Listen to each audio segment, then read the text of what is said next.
Okay, hello everyone and welcome back to Dark Souls 3, the Ultimate Pyromancer Guide. Now you might be wondering what's going on here, but this is the post-commentated Nameless King fight. We kind of have to talk about this boss. For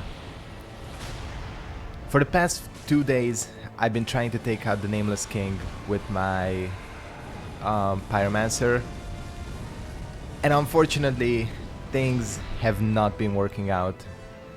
I was honestly trying as much as I can, but either I don't have enough experience with this fight, or my pyro is really weak, but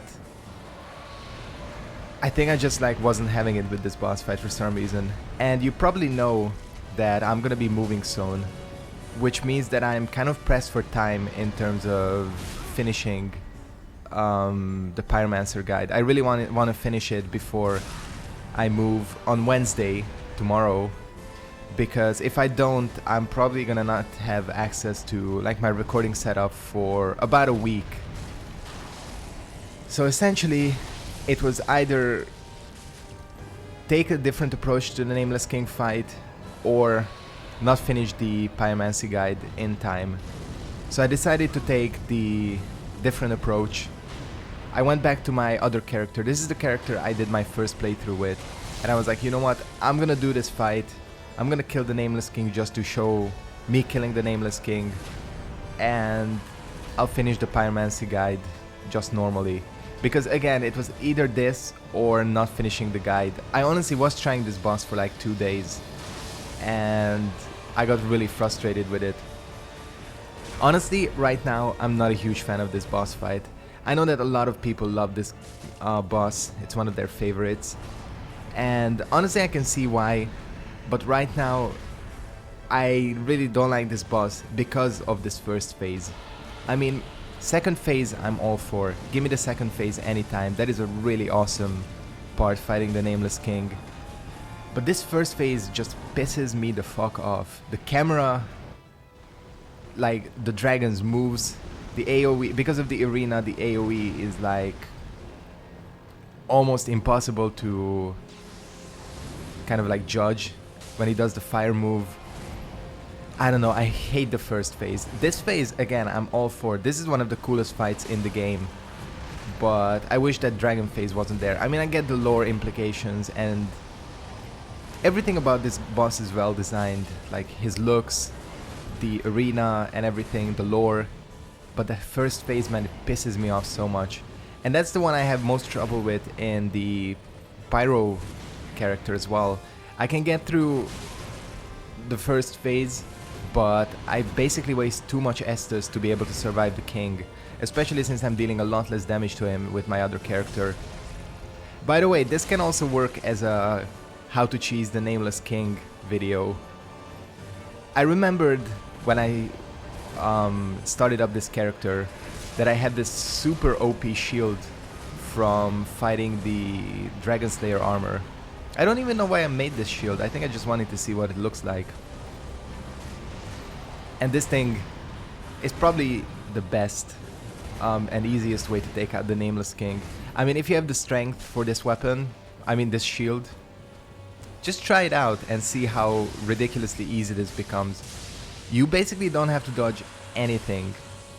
This shield, I think, has 100% physical, great stability, and I think 90% reduction against lighting. I think it might actually be 95 or something.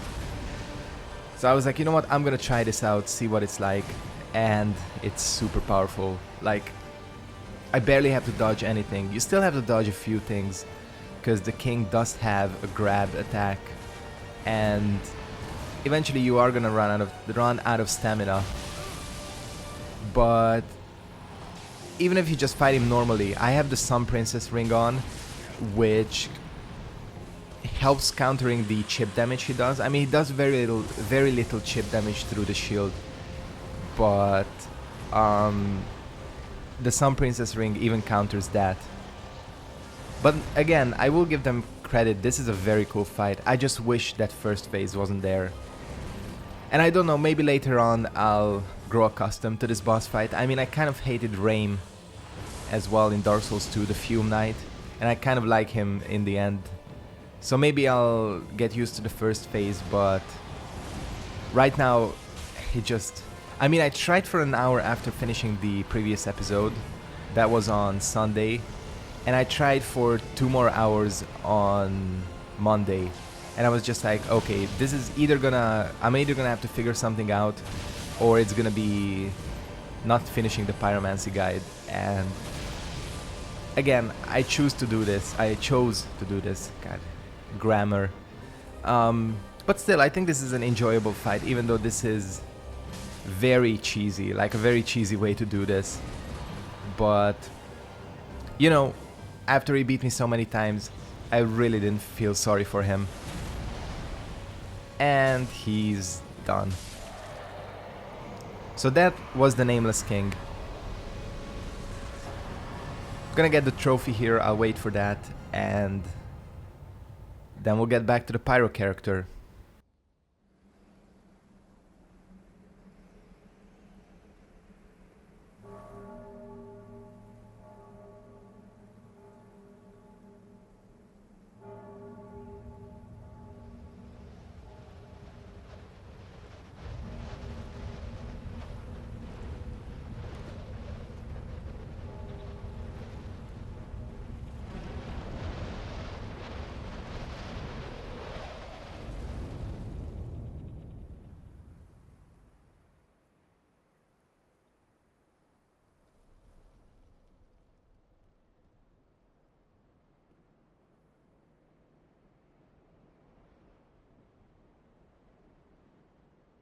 Alright, I think it's time to go ahead and wrap this series up. I am gonna go ahead and place the Cinders of the Lords. First, Aldrich the Devourer. Good old Aldrich. Next up is of course Yorm the Giant. I actually like doing this all at once. I think it kind of seems more significant than doing it after every lord. Back on my first playthrough I did it because I thought that we'd get some more lore. But now I know that that's not the case.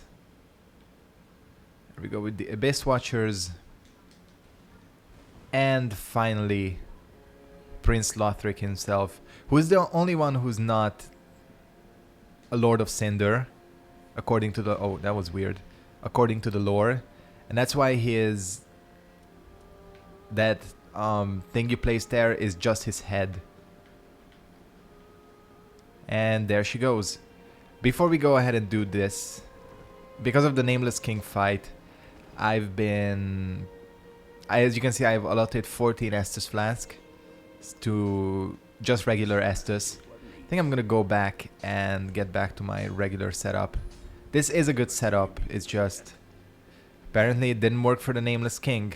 Not much did, but I've talked about that for now. Alright. The 5 lords sit their 5 thrones, all thanks to thee, most worthy of lords.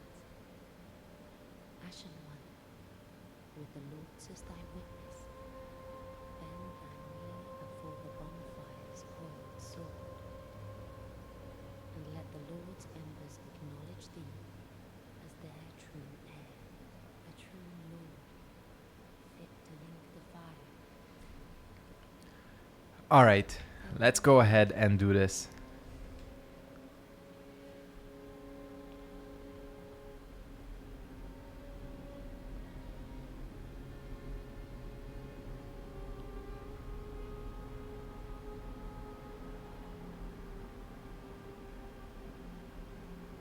Noble lords of Cinder, the fire fades.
Yeah, I just had to watch this cutscene again. I think this is really cool. Grant death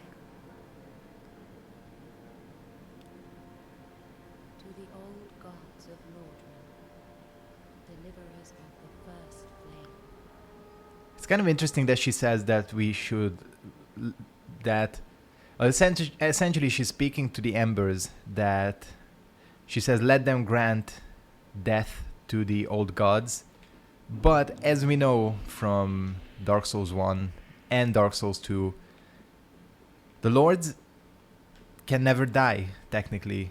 Even if they die, their souls pass on. So, you know, I don't think we are really killing them even here. I'm gonna go ahead and use this setup because I'm pretty sure the Soul of Cinder is gonna be resistant to almost everything. So I think this is gonna be mostly melee focused, but you never know. And by the way, this is, I think, one of the coolest final areas in a Souls game. Honestly, the Throne of Want is kind of underwhelming, I think. The Kiln of the First Flame was cool, as well as the Hunter's Dream, but there is something special about this one. There is definitely something special. One thing I didn't know in my first playthrough is that you can actually light and rest at this bonfire. I thought that all it does is just transport you back, but apparently this is a full-fledged bonfire. So yeah, Soul of Cinder. Let's take him on. I'm really, really curious about how this will go in terms of kind of just like my pyromancies. I think I'm gonna start off with Bed of Chaos just to see what it does. If it deals like no damage, I'll stick to buffs. I'll try Dark as well, of course. Hey, it actually does. Honestly, I thought it wouldn't do jack shit. Oh, yeah. I actually need to be out of range for him.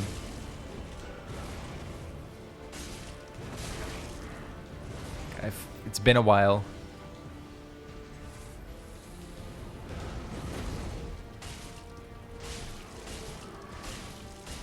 Can't stun lock him, but I mean, you can't critical him, but you can deal extra damage to him. I need to cover my stamina.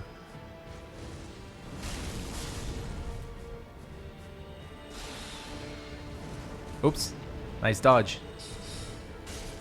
This guy's actually pretty good at dodging. Yeah.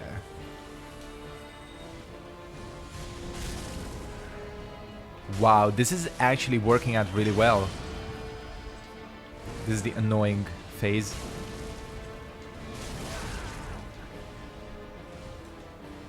For obvious reasons. I hate... This is the phase I find really difficult. The sword one... Apparently I've heard that a lot of people find the sword one the most difficult, but I think it's this one. This one is super irritating and he's nearly got me. Ooh. That fucking Ornstein moveset and everything. Oh, yeah. This guy explodes. I want to see what happens in the second phase as well with this. Oh, he's taking even more damage from... Oh, wow. Oh, this is the thing. Damn. Is that gonna kill? Please don't tell me. Fuck. I completely forgot about that. We actually did pretty well. Honestly, I expected my pyromancies to do jack shit. I honestly expected him to take like no damage from them, but it's not the case.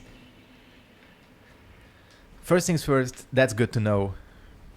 Secondly, I should also use my weapon buff. I'll try Dark Orb as well.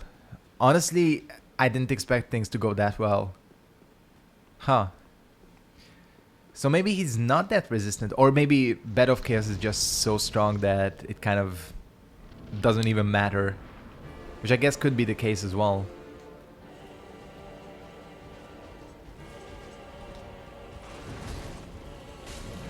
How much more damage am I doing? I did like 236 here.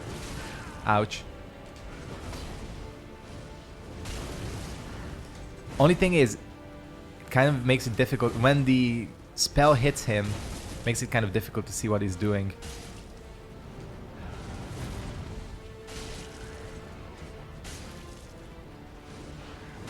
Yeah, see, that's what I'm talking about. Like, oh no, I hate this phase.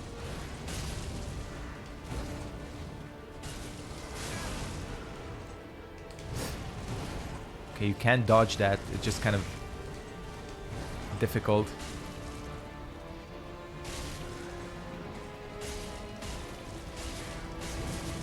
Got greedy. No. Oh, okay, that was the other one. Because he has a running attack, like a spear, like a pike charge, as well as like a standard. Okay, Pyromancy versus Pyromancy. I think my Pyromancies will win. I don't know, I just have a feeling. Did he become more resistant to fire? Wait a second. I almost think I'm dealing less damage to him. Maybe not the case, but it almost seemed like it. 140. Maybe it's just because of the buff. I love how mobile he gets in this phase. Okay, he's dead. Alright, we're gonna back up. I'm fully charged. What if I attack him right now?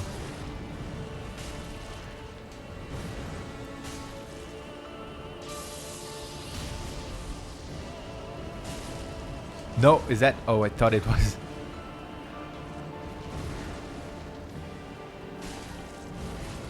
It's not it either.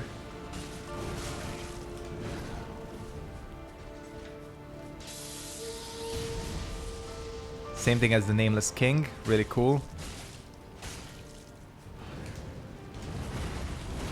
Yeah. The thing about this is I can actually attack him while he's doing that now. He's gonna jump. No, he's not. God, how do you avoid that?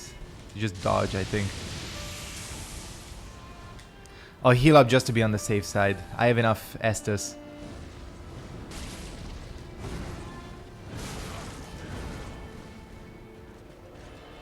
One more should do it. Okay, let's not get greedy here. Yep, he's dead. That was actually really easy. Wow, I'm genuinely surprised. Soul of the Lords, got it. Huh, I'm honestly kind of shocked. I expected this guy to be really difficult because I honestly expected him to be super resistant to pyromancies, like I said. So, yeah, maybe that's not the case. I still really love this boss fight. It is so cool. If nothing else, you gotta give this game props for having a great final boss. I mean, you gotta give this game props for a lot of things, but the final boss is definitely a highlight. And I'm really glad after so many underwhelming final bosses. They finally got it right with Gurman, but they really brought it home here. So it's time for our ending. I did not give the Firekeeper the eyes because I wanted to cover this ending as well. I actually read something on the Dark Souls 3 Reddit about this ending, just some lore speculation, and I'm probably not going to be able to find the thread, but there are some really interesting speculations about this ending as well, which I'll talk about once we watch it. So let's go ahead and link the first flame.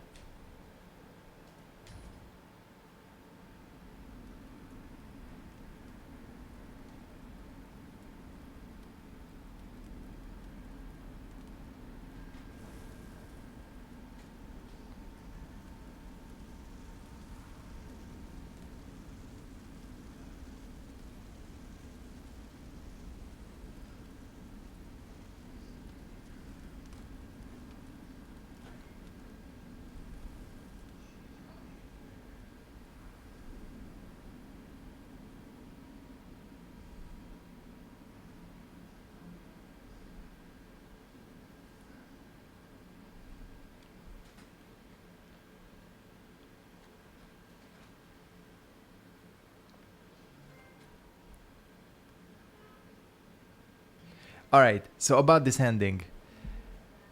Basically, the person was talking about the fact that in Dark Souls 1, when you choose the Link the Fire ending, your character, he bursts into this huge fireball that engulfs the entire room. And in this game, as you saw, our character just kind of becomes engulfed in flames and just sits down by the fire. So essentially, the speculation was that the first flame has been linked so many times that linking it doesn't even matter anymore. Basically, the idea was that even though we link the fire, it isn't enough to start a new age because the first flame is just too weak for that. So basically, what happens is that the game just resets, starting another new game cycle, which I think is really cool when you think about it. And the person also talked about the fact that, Prince Lothric talks about, when you come into his boss room, he says another dogged contender. And the speculation was that Prince Lothric is actually aware that everything just kind of keeps resetting. It's kind of like a Groundhog Day type situation where linking the first fire just resets everything to the beginning. It's not enough to start a new age, just barely enough to reset, I guess, like the few days in which the game is taking place in. And Prince Lothric is aware of this. That's why he sounds so kind of tired and bored, because he has been essentially killed hundreds of times before, and each time an undead chooses the Link the Fire ending, all the lords get resurrected, the world resets, and things start anew. So basically, if you don't choose any of the alternate endings, like the dark ending and the hollow ending, you just basically start all over again. And I think that was a really, really cool explanation of really cool explanation of this ending. It definitely makes sense because, as you saw, this Link the Fire is different to linking the fire in Dark Souls 1 or 2. And definitely we get implications throughout that the first flame has gotten extremely weak. And it would make sense that in a place where time and like place itself is convoluted, that the first flame would reset just a few days or weeks, not an entire age. So yeah, that is gonna wrap up the Ultimate Pyromancer guide for Dark Souls 2. Did I just say Dark Souls 2? Dark Souls 3. Dark Souls 2 will be coming. I think that's gonna be my next series probably. Overall, really enjoyed playing Pyromancer. Really enjoyed playing this game again. I did talk about my update video, which I'm probably gonna link in the description, about me not starting another Ultimate guide for a while, because right now I feel like if I did, I would get a bit burnt out with the game. And honestly, the sorcery and miracle guides are kind of a little bit more involved because there are a lot more Covenant items. So I'm gonna go ahead and take a bit of a break, play Dark Souls 2, play some other games, and when I feel ready, I will be returning to this game. So I want to thank you guys very much for watching. Hope you enjoyed the Ultimate Pyromancer guide. I really did. I think Pyromancers are really strong in this game, and I'm interested to see how they'll factor in with PvP. There is going to be one more bonus episode for this guide coming a bit later. I still have to get warmth, but again, I have to move to another country before that. If you don't know, I am going to be moving shortly, so there's going to be some time until I get everything set up there, and then I'll jump into PvP and we'll see how that goes. So yeah, thanks again for watching, and I'll see all of you next time. Goodbye.